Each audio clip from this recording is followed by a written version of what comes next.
Hey Walking Dead fans, welcome back to Chronochord Media and our coverage of Fear the Walking Dead. My name is JC, with my co-host C-Dub, and we're here to bring you our reactions and review of Episode 2 of Fear the Walking Dead. Make sure to subscribe to Chronochord to stay up to date with all of our Walking Dead content. Now before we get started, C-Dub, I wanted to get your quick take reaction on Episode 2. Episode 2, it was a little bit slow, but then again, we are still at the beginning of the story here. Things are starting to progress a little bit more seriously, though, as we'll get into. I was very pleased by Episode 2, and it generally left me anxiously awaiting more 2 weeks from tonight. I hear you on that. I definitely felt a sense of what's going to happen next. You feel it in your stomach a little bit. And at the end of the episode, I was left wanting more. Unfortunately, we're going to have to wait 2 weeks for the next episode, but that's okay. All right, let's get into all of the action here on Episode 2.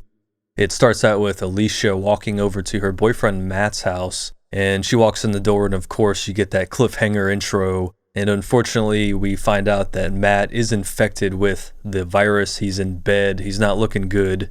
They head out of there. They know there's nothing they can do for him at this point. Of course, the daughter is aloof to what just happened at the aqueduct in the previous episode. Now they get back home, and their neighbors are having a birthday party in the front yard. They have the inflatable jump house and all the goodies. And the other neighbor next door is packing up his car full of supplies, water. He knows that something bad is going on. And at the same time, Madison notices that he is sick and has that same cough that Matt had. We see some shots of Travis's son, Chris, on a public bus in the city, and someone jumps on the bus and yells, "Someone's been shot, quick, hurry." So that kind of sets off a public stampede over to the scene of the crime.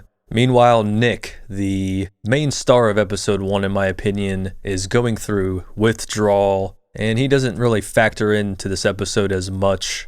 This scene definitely stuck out to me the most. And it's not a very important one, but you see Travis driving his truck trying to get over to his ex-wife and son's place, and he sees a cop loading his trunk full of water. And at that point, I think Travis realizes this isn't just a temporary thing. And back to Madison here, she heads to the high school to find some medication that could help Nick with his withdrawal. And as she's going into the locker of confiscated items, she's greeted by not a zombie, but her student, Tobias. Tobias is, of course, the teenager that knows exactly what's going on, and he basically just wants his knife back. I hate to break it to him, but that knife won't do much on a fresh zombie. C-Dub, what did you think about Tobias's role in this episode? Do you think he will be appearing in further episodes? Yeah, I have a feeling this won't be the last we're going to see of Tobias. I gotta say, man, Tobias, in the first episode, he stood out to me, obviously, because he is kind of an awkward person socially. You can tell that he is an outcast in everyday life before the zombie outbreak. It struck me in this episode that Tobias, man, he seems to have the most situational awareness and urgency in securing himself and his position and his longevity of survival, seemingly more than anybody out of all of the characters. I really, really like that contrast between the world prior to the outbreak and what we have now, that the proverbial shit has hit the fan. Thought it was interesting that Tobias wasn't really fazed by being almost eaten by Artie, the principal, who was attacking him in the hallway there. Madison and Tobias were in the school scouring for supplies, and they see the principal and they think he's okay. Madison, or Mrs. C as Tobias was calling her, kind of walks up to Artie like you told me, C-Dub. She's kind of being oblivious to the situation here. Regardless of that, Tobias is the one that almost gets attacked, and she has enough know-all to grab the fire extinguisher and bash his brains in. Probably will be one of the most talked about scenes from this episode. You can tell the mass hysteria is beginning, and Chris is using a camera to film this all, kind of gets wrapped up in the energy of the moment, and he meets up with his mom and dad. They find their way out of the crowd of people, and you see the riot squad coming around the corner. You know all hell's breaking loose in downtown LA. Travis and his family are able to find refuge in the barber shop as the guy's closing up. If they didn't find shelter at that point, I feel like they would have been in a lot of trouble, C-Dub. Yeah, I think so. I think their retreat into the barbershop, that was probably a good idea. Of course, the barbershop owner, the man, he didn't seem like he was too keen on letting these people into his shop. However, his wife was a little bit more forgiving and said to go ahead and let them on in. They do find refuge there as all hell begins to break loose out on the streets. We don't really get to see a whole lot of what's going on outside the window, but you can certainly hear from all the noise that everything has really deteriorated quickly. We, of course, know by that point that the freeways are completely jammed up. So it's really their only option at that point is just to seek refuge and try to wait until the initial confusion and chaos and outbreak has really slowed down. It seems like to me that that would be a fantastic idea in a real life scenario. These shows always tend to grip me in that way, and I think it does with most viewers. You think, what would I do in this situation? And I think that was a great choice by Travis and his family to get inside that barbershop where the owner was barricading the windows and the doors and, of course, seek refuge.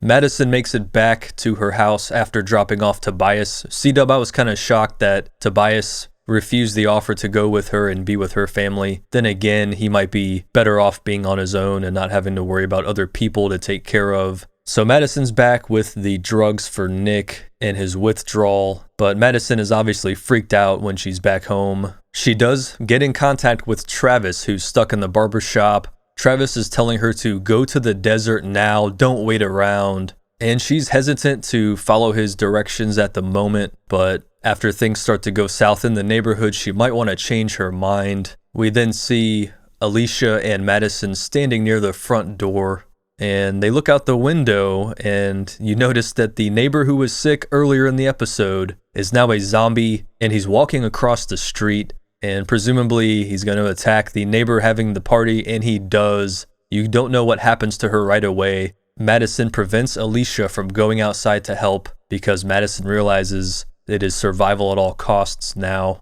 C-Dub, this was definitely a mind-changing, game-changing moment for Madison, and from now on, she's certainly going to have a different viewpoint on how to survive. You can kind of see whenever she prevents Alicia from leaving the house, there's that moment of pause and reflection where you can almost see that she's looking back at having just had to kill her former friend, co-worker, and boss. The principal, Artie. And I think that they being the creators of the show, were trying to frame that moment that we would have, where we would have to confront someone who used to be someone we knew and perhaps loved, and they're going to come and try to kill us. Needless to say, that would, in real life, have a major effect on the human psyche and your intuition to either try to help them or run away.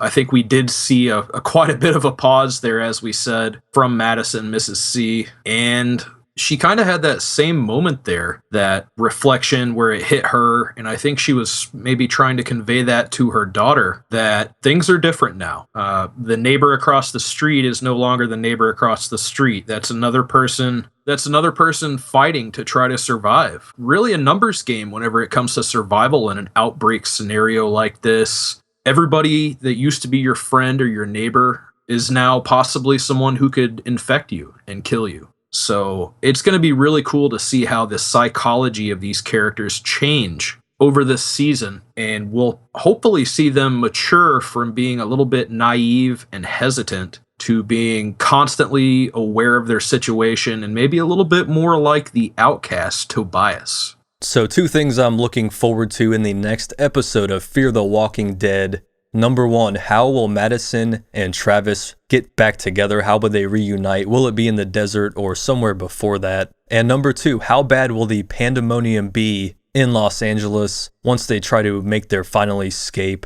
There's just that giant sense of impending doom growing and growing. We've seen things go from bad to worse, and the situation will only get much more bleak as the show goes on. C-Dub, what are some things you are looking forward to in episode 3? I gotta say, I have a few unanswered questions in my mind going into episode 3. One of those being, why was the barbershop family, the owners of the barbershop, it seemed like they may have had something to hide in that back room. Could they perhaps have a wounded survivor in that back room that they don't want anybody to know about? I don't know if they will or not. It seems to me, though, a little bit of foreshadowing there. As far as other things and unanswered questions for episode 3, I don't think that Travis and Madison had a very good communication by saying, go to the desert. I mean, desert's pretty big. I'm hoping that they will be able to make contact again and maybe specify where they're going to go. You would think that in a situation like that, you would be very specific. In planning for most natural disasters, usually you're encouraged to pick a location with your family in preparation. So maybe there was a place out in the desert where Travis and Madison had a special memory or something, and they'll know where to go. It's going to be interesting to see, A, can they escape Los Angeles with the freeways all jammed up and the infrastructure beginning to collapse? And lastly, how will Nick's drug withdrawal affect their journey? They're going to have to keep him in a supply of opiates and slowly wean him off. Of course, the symptoms of opium withdrawal are eerily similar to those of becoming a zombie that we saw from the boyfriend. It's going to be crazy to see how that affects Nick moving forward. I would have to think his immune system is certainly compromised. Hopefully this stuff isn't airborne.